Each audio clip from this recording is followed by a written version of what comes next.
하나님께서 오늘 우리 가정에 주신 말씀은 신명기 4장 6절에서 8절의 말씀입니다. 이것은 하나님의 말씀입니다. 너희는 지켜 행하라. 이것이 여러 민족 앞에서 너희의 지혜요 너희의 지식이라. 그들이 이 모든 규례를 듣고 이르기를 이 큰나 사람은 과연 지혜와 지식이 있는 백성이로다 하리라. 우리 하나님 여호와께서 우리가 그에게 기도할 때마다 우리에게 가까이 하심과 같이 그 신이 가까이 함을 얻은 큰 나라가 어디 있느냐. 오늘 내가 너희에게 선포하는 이 율법과 같이 그 규례와 법도가 공의로운 큰 나라가 어디 있느냐. 아멘. 오늘 본문에는 3번 반복해서 사용된 히브리어 단어가 있습니다. 고이 가돌이라는 단어입니다. 이 단어는 개역 개정에서는 큰 나라로, 표준 세번역과 공동 번역에서는 위대한 민족으로 번역되었습니다. 하나님께서는 이스라엘 백성을 향하여 큰 나라, 위대한 민족이라고 말씀하고 계십니다. 아직 땅도 얻지 못한 이스라엘 백성들에게 이렇게 말씀하고 있는 것입니다. 오늘날의 관점에서 보면 잘 이해가 되지 않습니다. 오늘날 우리의 관점에서 보면 어떤 나라가 큰 나라입니까? 땅이 크고 인구가 많은 나라, 경제적으로 풍요로운 나라, 군사력이 강한 나라, 오랜 역사와 문화를 가진 나라가 큰 나라이죠. 위에 4가지 조건을 거의 대부분 충족하는 나라들이 있죠. 미국, 러시아, 중국, 영국, 프랑스입니다. 이 나라들은 유엔 안전보장이사의 상임 이사국입니다. 전 세계에서 발언권이 가장 강한 나라들입니다. 그 중에서도 자타가 공인하는 최강대국은 미국입니다. 미국의 차세대 핵 추진 항공모함 제럴드 포드의 취역식이 2017년 7월 22일 버지니아주 남동부 노폭 해군기지에서 열렸습니다. 이 항공모함은 제럴드 포드 전 미국 대통령의 이름을 딴 슈퍼 핵 항공모함으로서 미국의 미 해군의 11번째 핵 항공모함이자 가장 큰 함정입니다. 이 항공모함을 만드는데 무려 14조 원이 투입되었고 항공모함 길이는 약 333m로 항공기 80여 대 정도를 탑재할 수 있다고 합니다. 그래서 이 항공모함은 웬만한 국가의 공군력과 비슷하거나 웃도는 수준이라고 합니다. 당시 대통령이었던 도널드 트럼프는 취역식 축사에서 미국이 세계 초강대국임을 자랑하는 다음과 같은 연설을 했습니다. 미국 기업과 미국인의 손으로 전 세계를 향한 10만 톤짜리 메시지를 만들었다. 미국의 힘은 세계 최강이며 현 정부에서 더욱 강해지고 나아지고 커지고 있다.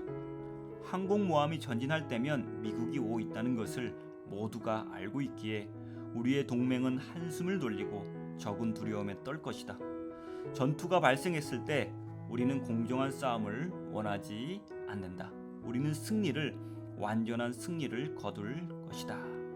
경제력으로 보나 군사력으로 보나 미국에 필적할 만한 국가는 아직 없는 것 같습니다. 그런데 말입니다. 미국의 전 대통령 트럼프의 말대로 하나님께서도 미국을 경제적이고 군사적 측면 때문에 큰 나라로 보고 계실까요? 하나님 보시기에 미국이 큰 나라일까요? 미국이라는 나라는 오늘 본문에 나오는 고위가돌, 즉 큰 나라에 적합할까요? 세상적 기준으로 보면 이스라엘은 세계 역사에서 단 한 번도 강대국이 된 적이 없습니다. 특별히 오늘 본문의 시대적 상황은 아직 이스라엘이 땅도 갖고 있지 않을 때입니다. 아직도 유랑민입니다. 떠돌이 신세입니다. 그런 민족을 향해 하나님께서는 큰 나라, 위대한 민족이라고 말씀하십니다. 그렇다면 하나님의 관점에서 어떤 나라가 큰 나라이고 누가 큰 사람일까요? 오늘 본문을 통해 구체적으로 살펴보도록 하겠습니다. 8절 말씀을 표준 세번역으로 다시 읽어보겠습니다. 오늘 내가 당신들에게 주는 이 모든 율법과 같은 바른 규례와 법도를 가진 위대한 민족이 어디에 또 있겠습니까? 첫 번째로 이스라엘 민족이 큰 나라인 것은 하나님의 말씀을 가졌기 때문입니다. 하나님의 말씀을 가진 나라가 큰 나라입니다. 그런데 하나님의 말씀은 누구에게 주어집니까? 출애굽한 사람들에게 주어진 것입니다. 오늘날로 말하면 구원받은 백성들에게 주어진 것입니다. 그래서 구원받은 하나님의 백성은 어떤 것을 소유하고 있어서 큰 나라가 아니라 존재 자체가 큰 나라입니다. 큰 나라와 비슷한 말이 성민입니다. 즉 거룩한 백성입니다. 신명기에는 이 거룩한 백성, 즉 성민이란 단어가 많이 나옵니다. 대표적인 말씀이 7장 6절입니다. 나는 여호와 내 하나님의 성민이라. 내 하나님 여호와께서 지상 만민 중에서 너를 자기 기업의 백성으로 택하셨나니. 즉 하나님께서 우리를 택하셨고 구원하셨기 때문에 우리는 거룩한 백성이고 큰 나라인 것입니다. 우리는 이 정체성을 잊어버리면 안 됩니다. 하나님의 은혜로 하나님 때문에 큰 나라입니다. 큰 사람입니다.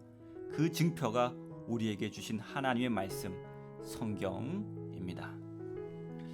7절 말씀 표준 세번이로 다시 읽어보도록 하겠습니다. 주 우리의 하나님은 우리가 기도할 때마다 우리 가까이에 계시는 분이십니다. 이와 같은 하나님을 모신 위대한 민족이 어디에 또 있겠습니까? 두 번째로 하나님의 가까이 하심을 경험하는 나라가 큰 나라입니다. 이방의 최고 신들은 여성 파트너가 있습니다. 그리스 신화의 제우스는 헤라라는 여신을 파트너로 가지고 있습니다. 가나안 신화의 바알은 아세라라는 여신을 파트너로 가지고 있습니다. 반면 우리 하나님의 파트너에 해당되는 여신이 있습니까? 없습니다. 여기에 대해 아브라함 조슈아 헷셀이라는 20세기 최고의 유대 신학자는 다음과 같은 말을 합니다. 인류 역사상 예언자들만큼 인간을 진지하게 생각한 사람들도 없었다. 인간은 하나님의 형상일 뿐 아니라 하나님의 영속적인 관심사다. 인간의 행실은 자신의 삶에 영향을 미칠 뿐 아니라 하나님의 삶에도 영향을 미친다. 인간은 인간이기에 단순한 피조물의 차원을 넘어선다. 그는 하나님과 함께 사는 배우자요 파트너며 대리인인 것이다. 위의 헷셀의 말처럼 우리 인간이 하나님의 배우자요 파트너입니다. 기도는 무엇입니까? 우리의 배우자요 파트너인 하나님과 대화하는 것입니다. 하나님은 우리와 대화하기를 원하십니다. 그때 우리와 함께 하시고 우리의 이야기를, 우리의 기도를 들어주십니다. 믿음 중에서 이 믿음이 너무나 중요합니다. 우리의 기도는 하나님을 움직입니다. 우리 하나님은 추상적인 절대자가 아니라 기도를 통해 우리 인간과 인격적으로 긴밀하게 관계 맺는 존재입니다. 고대 그리스의 3대 비극 시인으로 꼽히는 소포클레스는 다음과 같은 말을 했습니다. 인간이 예정된 재앙으로부터 벗어날 길은 없나니 결코 기도하지 말라. 이 말은 그리스의 신간을 잘 말해줍니다. 아리스토텔레스를 중심으로 한 그리스의 신은 모든 사물에 무관심합니다. 그는 자기 자신 말고는 그 어떤 것도 생각하지 않습니다. 인간을 비롯한 피조물들은 그를 그리워하며 동경하지만 그 신은 멀리 떨어져 있습니다. 따라서 신이 기도하는 사람과 가까이 한다는 신앙은 고대 시대나 지금이나 굉장히 파격적인 관점입니다. 그 어떤 나라도 이런 신간을 가지지 못했습니다. 기도하는 인간과 하나님께서 가까이 하신다는 말씀은 하나님께서 우리 인간에게 관심 가져주시고 돌봐주신다는 말씀입니다. 때론 인간의 기도 때문에 하나님께서는 자신의 계획마저도 철회하기도 하십니다. 자신이 세운 원칙을 인간의 기도 때문에 철회한다는 것은 하나님의 입장에서는 굉장히 자존심 상하는 겁니다. 신실하다는 평가를 받지 못할 수도 있습니다. 그럼에도 불구하고 하나님은 심판을 작정하셨다가도 우리의 간절한 기도와 회개 때문에 그 심판을 돌이키십니다. 그 이유는 무엇일까요? 자신의 명성과 유익을 위해서가 아니라 인간에게 다시 한번 기회를 주시기 위함입니다. 철저히 인간 중심적인 하나님을 우리는 믿고 있습니다. 누군가의 말대로 기독교의 중심에는 하나님께서 계시고 하나님 중심에는 인간이 있다는 말씀은 진리입니다. 7절 말씀은 당시 가나안 사람이나 그리스 사람도 도저히 이해할 수 없는 말씀인 것입니다. 예수 그리스도를 믿고 성령을 받아서 기도를 통해 하나님과 깊은 영적 교제 가운데로 나아가는 바로 우리가 큰 나라이고 큰 사람인 것입니다. 우리가 기도할 때 하나님은 우리와 가까이 계시고 우리의 기도를 들으시고 심지어 자신의 계획마저도 철회하시며 우리에게 다시 한번 일어나 걸을 수 있는 기회를 주십니다. 우리의 하나님은 우리에게 굉장히 관심이 많으시고 우리를 돌봐주시는 분이십니다. 하나님의 관심과 친밀한 돌보심을 경험하는 우리가 바로 큰 나라 사람이고 큰 사람입니다. 6절 말씀을 표준 세번역으로 다시 읽어보도록 하겠습니다. 당신들은 이 규례와 법도를 지키십시오. 그러면 여러 민족이 당신들이 지혜롭고 슬기롭다는 것을 알게 될 것입니다. 그들이 이 모든 규례에 관해서 듣고 이스라엘은 정말 위대한 백성이요 지혜롭고 슬기로운 민족이라고 말할 것입니다. 세 번째로 하나님의 말씀을 지키는 나라가 큰 나라입니다. 7절과 8절이 정체성에 관련된 것이라면 6절 말씀은 세상 사람들에게 우리가 큰 나라임을 입증하라는 말씀입니다.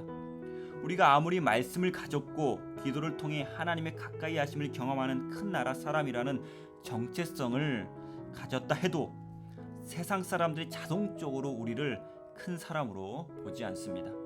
실제로 세상 사람들에게 우리가 큰 나라임을 증명할 필요가 있는데 그것은 하나님께서 우리에게 주신 말씀을 지키는 것입니다. 그렇다면 우리는 왜 큰 나라임을, 큰 사람임을 증명해야 합니까? 우리를 통해 그들이 하나님을 알게 하기 위함입니다. 하나님께서는 우리의 행위로 말미암아 당신의 유일하심이 그리고 위대하심이 드러나십니다. 하나님께서는 당신을 드러내시는데 구원받은 당신의 백성을 필요로 하십니다. 그래서 예수님께서는 마태복음 5장 16절에서 다음과 같이 말씀하십니다. 이같이 너희 빛이 사람 앞에 비치게 하여 그들로 너희 착한 행실을 보고 하늘에 계신 너희 아버지께 영광을 돌리게 하라. 큰 나라 사람이란 정체성을 가진 자만이 하나님의 말씀을 지킴으로써 하나님을 드러내려고 노력합니다. 이런 측면에서 6절 말씀은 지혜와 지식에 대한 새로운 관점을 제시합니다. 신명기에서 지혜와 지식은 관념적이고 사변적이지 않습니다. 하나님의 말씀을 행하는 것이 지혜고 지식입니다. 하나님의 말씀을 우리가 지켜 행하면 세상 사람들 우리를 이렇게 평가합니다. 이 큰 나라 사람은 과연 지혜와 지식이 있는 백성이로다. 이렇게 이스라엘 백성이 큰 나라 되면은 하나님의 말씀을 잘 지키는 것이 결정적으로 중요한 요소가 됩니다.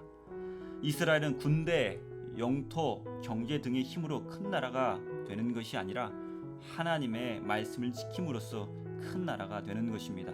즉 하나님의 눈에 큰 나라는 군사대국, 경제대국, 영토대국, 인구대국, 문화대국이 아니라 하나님의 말씀이 그 나라에 지켜짐으로써 공평과 정의가 강같이 흐르는 말씀 대국입니다. 오늘 말씀을 정리하겠습니다. 사랑하는 성도 여러분, 하나님의 말씀을 가진 나라가 큰 나라, 큰 사람입니다. 그리고 큰 나라는 기도로 하나님의 가까이 하심을 경험하는 나라입니다. 더 나아가 큰 나라는 하나님의 말씀을 준행하는 나라며 따라서 하나님의 공의롭고 자비로운 성품이 그 나라 법과 제도 곳곳에 작동하는 나라입니다. 하나님의 말씀을 준수함으로써 하나님께 드리는 이스라엘의 일편단심의 충성은 하나님과 이스라엘의 친밀한 동행을 이끌어내며 이것이야말로 강하고 큰 나라 이스라엘의 근원적 토대가 됩니다. 우리는 큰 사람, 성공한 사람이 되려고 애씁니다. 그러나 하나님께서 보시기에 큰 사람, 성공한 사람이 되는 것이 중요합니다. 우리는 자기 스스로 큰 사람이고 성공한 사람이라고 생각했던 무수한 사람들이 얼마나 속절없이 무너지고 사라졌는지 역사를 통해 알 수 있습니다.